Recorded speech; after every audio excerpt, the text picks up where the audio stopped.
வணக்கம். இது உங்கள் ஊடகம், தமிழர்களுக்கான ஊடகம் ஜீவா டுடே.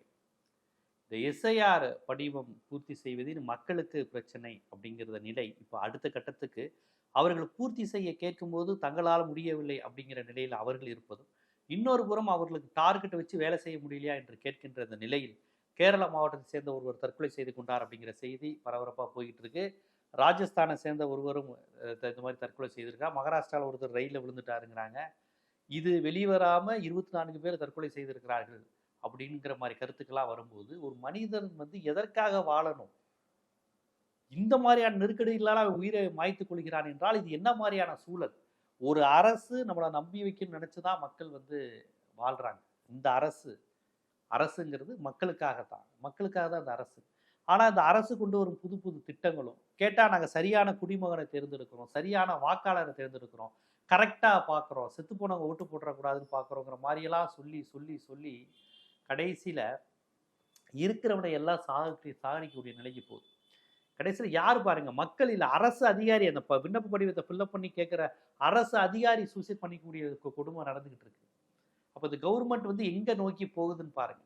இதை கண்டித்து கேரளா, தமிழ்நாடு எல்லாமே இப்ப வருவாய்த்துறை அதிகாரிகள், கிராம நிர்வாக அலுவலர்கள், சத்துணவு ஊழியர்கள் எல்லாம் அது அது யாரெல்லாம் எந்தெந்த அரசு ஊழியர்கள், அதிகாரிகள் இதில் ஈடுபடுத்தப்பட்டாங்களோ அவங்க அனைவரும் வேலை நிறுத்தத்தை அறிவிக்கிறாங்க. கேரளாவை பொறுத்தவரை காங்கிரஸ், கம்யூனிஸ்ட் இரண்டுமே தங்களுடைய தொழிற்சங்கங்களை முடுக்கிவிட்டு இந்த வேலை நிறுத்த போராட்டத்துக்கு வந்து ஆதரவு தெரிவிச்சிருக்காங்க.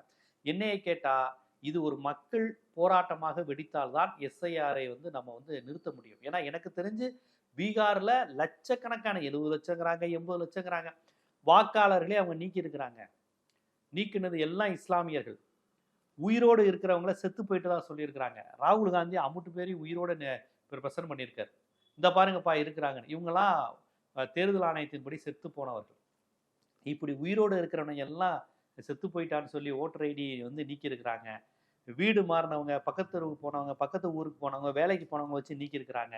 இது எல்லாம் பீகார்ல ராகுல் காந்தி அம்பலப்படுத்தி இருக்கிறாரு. ஆனால் அம்பலப்படுத்தி நம்மளால ஒன்றும் செய்ய முடியாதனால இன்னைக்கு பீகார் ரிசல்ட் முழுக்க முழுக்க பாஜகவுக்கு சாதகமாக வந்து விட்டதை நம்ம பார்க்கிறோம். ஓட்சோரி மிகப்பெரிய அளவில் நடந்திருக்கிறது. வெற்றி பெற்றது தேர்தல் ஆணையம் தான். தேர்தல் ஆணையம் அவர் அழகாக செயல்பட்டு இருக்கிறது. அது மட்டும் இல்லாம இவங்களுடைய ஓட்சோரிக்கும் இந்த தேர்தல் ஆணையத்தினுடைய அந்த அந்த ஓட்டு பதிவு அந்த 5 மணிக்கு மேல அதிகரிக்குது. மகாராஷ்டிரால சொன்னார்ல ராகுல் காந்தி, 5 மணிக்கு மேல அதிகரிக்குது. காலையில ஒரு மணி நேரம், அதாவது மக்கள் அதிகம் ஓட்டு போடாத வரப்பெல்லாம் எப்பெல்லாம் அங்க கூட்டம் இல்லாம காலியா இருக்கும், எப்பெல்லாம் வாக்குச்சாவடியில கூட்டம் இல்லாம காலியா இருக்கோ அப்பெல்லாம் பாத்தீங்கன்னா ஓட் பர்சன்டேஜ் வந்து நங்கு நங்கு நங்கு நங்குன்னு அறிவிச்சிருக்கு.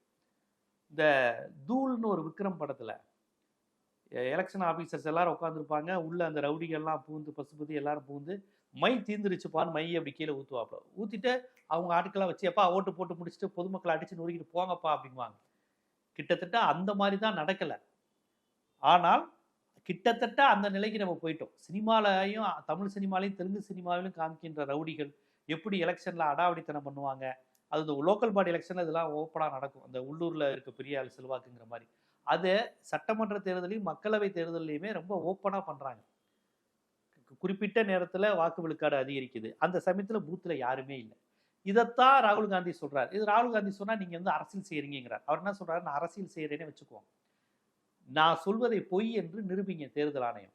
சிசிடிவி கேமரா ஃபுட்டேஜை நீங்க மூஞ்சில விட்டுறீங்க, டே பொய் சொல்லாதையா, எவ்வளவு நேர்மையா தேர்தல் ஆணையம் இருக்கு அப்படின்னு. சிசிடிவி ஃபுட்டேஜ் கேட்டா ஏன் சார் இவ்வளவு கோவப்படுறீங்க? சிசிடிவி ஃபுட்டேஜ் கேட்டா ஏன் கோவப்படுறீங்க? சிசிடிவி ஃபுட்டேஜ் அழிஞ்சிருச்சா, அழிக்கப்பட்டதா, அல்லது நீங்க சிசிடிவி ஃபுட்டேஜே வைக்கலையா? அப்ப என்ன நடக்குது கேட்டா பெண்களுடைய முகம் தெரிஞ்சிடும். என்னது இது? இதெல்லாம் ஒரு பதிலா? ஓட்டு போடுறப்ப பெண்களுடைய முகம் தெரிஞ்சா என்ன, மூக்கு தெரிஞ்சா என்ன, கண்ணு தெரிஞ்சா என்ன சார்? நமக்கு ஜனநாயகத்தை காப்பாற்றணும்.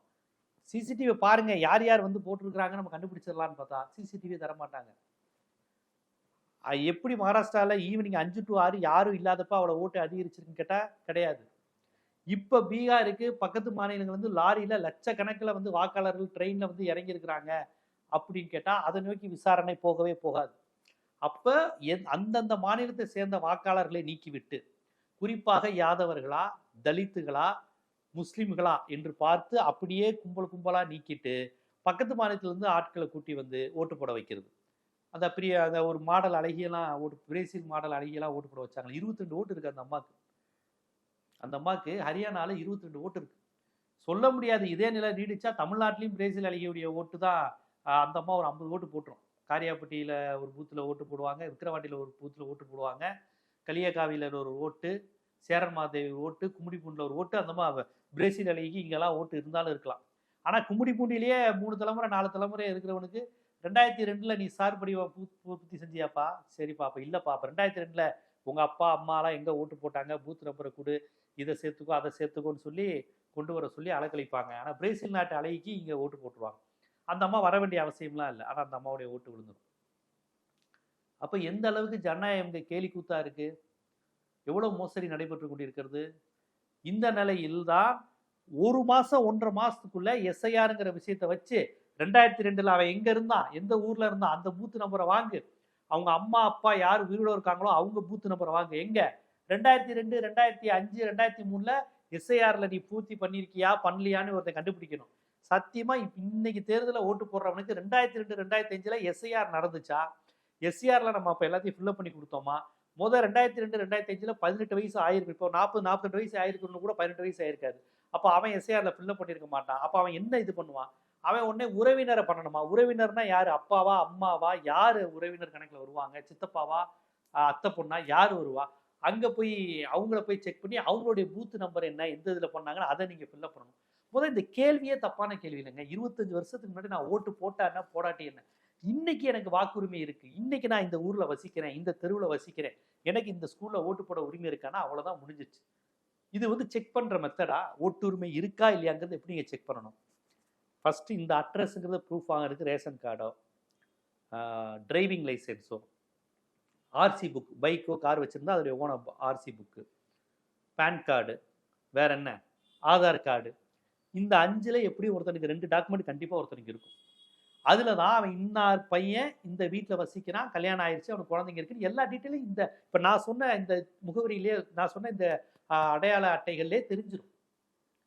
இதில் எப்படியோ வீட்டு அட்ரஸ் போட்டிருப்பாங்க. வீட்டு அட்ரஸ் போதுமானது, இந்த இடத்துல தான் அவன் வசிக்கிறாங்கிறதுக்கு இத்தனை அடையாளங்கள் போதும். சரி, இதுல இருந்து ஏதாவது ஒன்று எடுத்துக்க போறீங்க, அவன் உயிரோட இருக்கானா இல்லையாங்கிறது நேரில் பார்த்தீங்கன்னா தெரிஞ்சிடும். ஒவ்வொருத்தர் செத்து போனவன் வந்து பேச முடியாது, செத்து போனவன் ஓட்டு போட முடியாது. ஸோ ஃபோட்டோ இருக்கு, நிஜத்தில் இருக்கிறான், அவன் அட்ரஸ் இருக்கு, அதையெல்லாம் வச்சு அவன் இருக்கானா இல்லையான்னு போட்டுடலாம். அதை விட ரொம்ப சிம்பிள், கடந்த முறை ஓட்டு போட்டிருக்கானான்னு பார்த்தீங்க, கடந்த முறை ஓட்டு போட்டிருக்கான் தொடர்ந்து, அவ்வளவுதான். இதை விட்டுட்டு 20 வருஷத்துக்கு முன்னாடி எங்க ஓட்டு போட்ட, 20 வருஷத்துக்கு முன்னாடி அப்பா உயிருடன் இருந்தாரா இல்லையா, அப்பா போட்ட பூத் ஸ்லிப் எங்க, அந்த பூத் நம்பர் என்ன, ஆதார் கார்டு இதை எங்க சேர்த்துருக்க. இப்போ நான் கேட்குறேன், 15 வருஷத்துக்கு முன்னாடி நான் மதுரையில் இருந்தேன், மதுரையில் ஆலங்குளத்தில் ஒரு ஸ்கூல் ஒரு பூத்தில் ஓட்டு போட்டேன், ஆடியூரில் ஒரு பூத்தில் ஓட்டு போட்டேன்னு வச்சுக்கோங்க. இதுவே எனக்கு சரியா இப்போ தெரியல, அந்த போட்ட முகவரி அந்த பூத் நம்பர் என்னன்னு எனக்கு எப்படி தெரியும்? நான் ஓட்டே போடல, 2002 2003 எனக்கு ஓட்டு போடுற வயசே வரல. அப்போ எங்கள் அப்பாவுடைய எங்கே ஓட்டு போட்டார், மதுரையில் போட்டாரா கும்பகோணத்தில் போட்டாரான்னு அந்த சமயத்தில் எனக்கு எப்படி தெரியும்? அப்படியே பார்த்தாலும் இப்போ அவரை போய் எங்கே, நான் எங்கள் அப்பாவை போய், அப்பா இறந்துட்டாரு, இப்போ நான் எங்கே போய் அந்த பூத் ஆஃபீஸை கண்டுபிடிக்கிறது? சரி, அம்மா 2002 2003 எங்கே ஓட்டு போட்டாங்க, எந்த ஸ்கூலில் ஓட்டு போட்டாங்க அவங்களுக்கு தெரியுமா இல்லை எனக்கு தெரியுமா? விட்டா ஒன்று கேட்பாங்க போல, சரி போன தடவை யாருக்கு ஓட்டு போட்டீங்க அதை மென்ஷன் பண்ணுங்க. அந்த கேள்வியை நீங்கள் கேட்டீங்கன்னு வச்சுக்கோங்களேன், இந்த வேலை வந்து ரொம்ப ஈஸியாக முடிஞ்சிடும் உங்களுக்கு, உங்களோட நோக்கம் ஈஸியாக நிறைவேறும். யாருக்கு ஓட்டு போட்டேன்?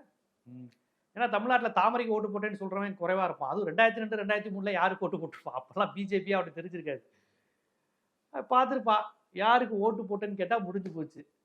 ஸோ இப்போ உங்கள் அலைக்கழிப்பதே வந்து அவன் முஸ்லீமாவோ நல்ல தமிழ் பேர் கொண்டவனாவோ, அவன் நல்ல தமிழழகன் மதியழகன் இந்த மாதிரி ஒரு நல்ல தமிழ் பேராக இருந்தால் கண்டிப்பாக பாஜக ஓட்டு போட மாட்டான். ஏதோ ஒரு திராவிடியன் ஃபேமிலி தமிழ் உணர்வு கொண்ட குடும்பமாக இருக்கும், கண்டிப்பாக பிஜேபி ஓட்டு போடுற குடும்பமாக இருக்காது.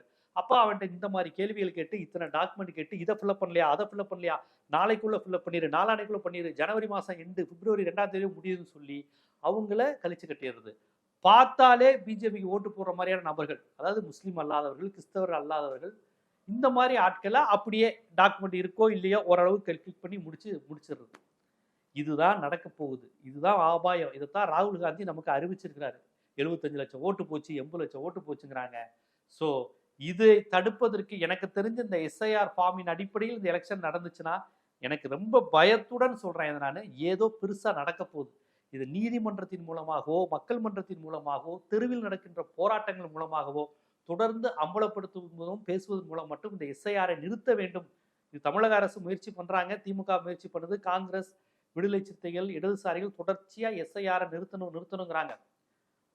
அதில் உறுதியாக இருந்து அரசு ஊழியர்கள், அதிகாரிகள் நாங்கள் இந்த எஸ்ஐஆர் பணிகளில் ஈடுபட மாட்டோம்னு இவங்க எடுத்திருக்க முடிவில் தெளிவாக இருந்தாங்கன்னா, தமிழ்நாடு, கேரளா, மேற்கு வங்கம்னு எல்லா மாநில அதிகாரிகளும் இது உறுதியாக இருந்து நீ என்ன செய்ய முடியும், எங்களால் எஸ்ஐஆர் பணியில் ஈடுபட முடியாது. ஏன்னா எஸ்ஐஆருக்கு நாங்கள் ஃபில்லப் பண்ணி தர மாட்டோம்னு சொன்னால் அது வேற மாதிரி ஆயிரும். மக்களை அந்த மாதிரி நீங்க இந்த களத்தில் இறக்கக்கூடாது.